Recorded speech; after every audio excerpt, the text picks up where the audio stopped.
I had to explain to someone as recently as a few days ago when they were like, hey, lo mfana lo Abba.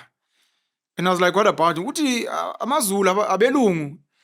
And I was like, no, man, you must listen to the context. And the context is there are many descendants of Dan. And it's not just isolated to the Zulu nation. Many others have got descendants. If you look at me as an example, my maternal grandfather was an Indian man, Amin.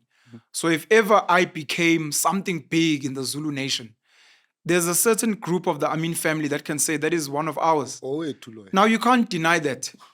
So much if someone says, I'm a Zulu, I'm Andia, you have to listen to the context of what was being said. Uyisho kanjani lento? Because honestly, yes, people took it out of context. And I'm not sitting here to defend what I said.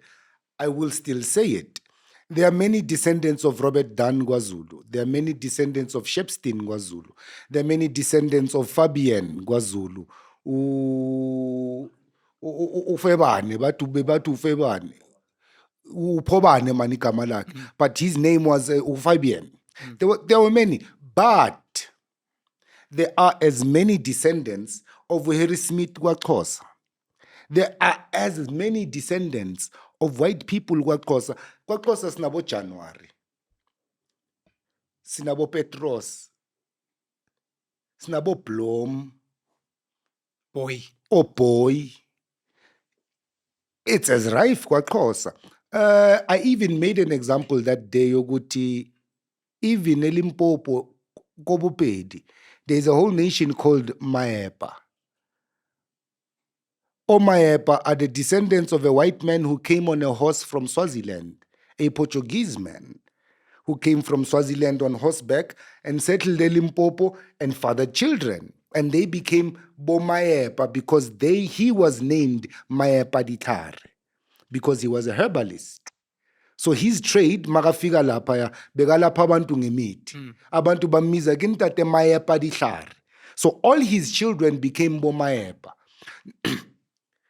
To say now it was solely pointed or an attack on the Zulus as it was made out to be, we have to question the listening capacity of people. You know, in English, I've said this before, and I'm going to be pointed out as crazy again. But I've said this before. Listen, that's English. Luister, Afrikaans. But let's focus on the English. Listen, because I'm not very fluent in Afrikaans. Ngazi Afrikaans yasestrateni yasePitori mina. Abo kada daman daso. But in English, listening, there is partially listening. Right? And it's perfectly acceptable in English. No, I was partially listening. The fact that there is a word for something, it means it's part of a culture. Partially listening. It's English.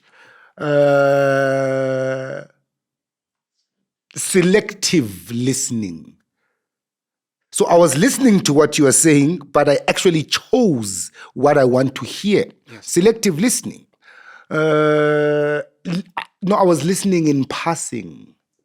Passive listening. So there's many ways to define listening in English. Ngesintu, I like to use the Nguni term, Zulu, Xhosa term. NgesiZulu bathi la, lela. La, le, la. La, le, la. So we are here, but I'm telling you about something there. Yes. Here. La, le, la. La, le, la.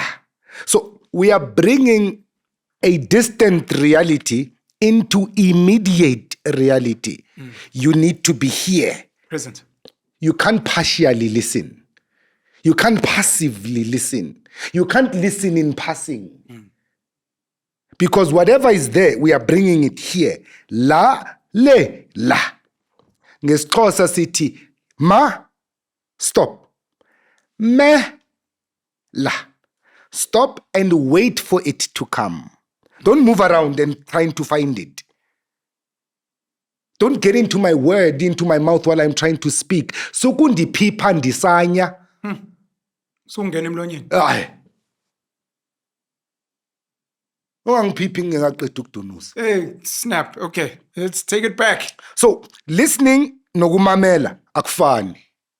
Abantu abamameli, they tend to listen in the different categories Selectively. of listening. So the title for today in the spirit of selective listening is AmaXhosa and Amapedi are also white people. Or did I not? Shit. Maswati, Batswana, Amasilalela. Basotho siyafana. It's rife. It's everywhere. It's not a Zulu phenomena.